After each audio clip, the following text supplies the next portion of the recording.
Fruit సలాడ్కి కావాల్సిన ingredients. First fruits అన్నీ ఇలా కట్ చేసి పెట్టుకోవాలి. డ్రై ఫ్రూట్స్ కూడా కట్ చేసి పెట్టుకోవాలి. కస్టర్డ్ పౌడర్, పాలు,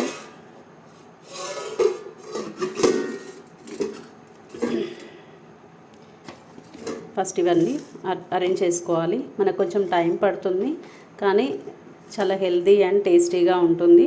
సమ్మర్లో చల్లగా తినొచ్చు, అందరూ ఎంజాయ్ చేస్తారు.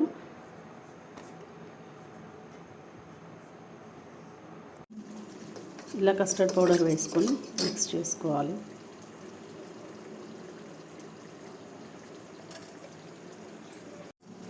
ఇలా కన్సిస్టెన్సీ థిక్నెస్ వచ్చాక ఆఫ్ చేయాలి. మీరు షుగర్ వేసుకోవాలనుకుంటే ఈ కస్టర్డ్ పౌడర్ వేసే మిల్క్ కలిపే టైంలోనే షుగర్ వేసుకోవాలి. నేను యాక్చువల్గా షుగర్ యూజ్ చేయమని బెల్లం సిరప్ చేసుకున్నాను, అది వేస్తాను లాస్ట్లో. ఈ కన్సిస్టెన్సీ రావాలి. ఇప్పుడు ఇది చల్లారాక నార్మల్ టెంపరేచర్ వచ్చాక ఫ్రిడ్జ్లో పెట్టుకోవాలి.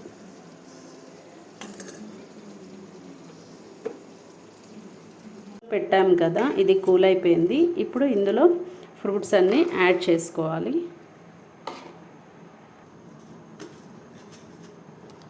మిల్క్ క్వాంటిటీ తక్కువ ఉండాలి, ఫ్రూట్స్ క్వాంటిటీ ఎక్కువ ఉండాలి.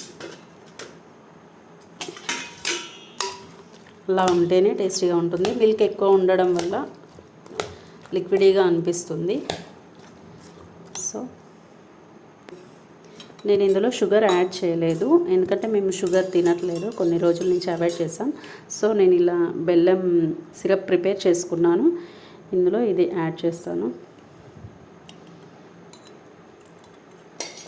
నెక్స్ట్ ఇది కలుపుకున్నాక ఇందులో ఈ డ్రై ఫ్రూట్స్ కూడా వేసుకోవాలి. మన ఇష్టం, ఏ డ్రై ఫ్రూట్స్ అయినా వేసుకోవచ్చు. ఫ్రూట్స్ కూడా మనకి ఏవి ఇష్టమైతే ఏవి తింటామో అవి వేసుకోవచ్చు. నెక్స్ట్ ఇదంతా బాగా కలుపుకోవాలి.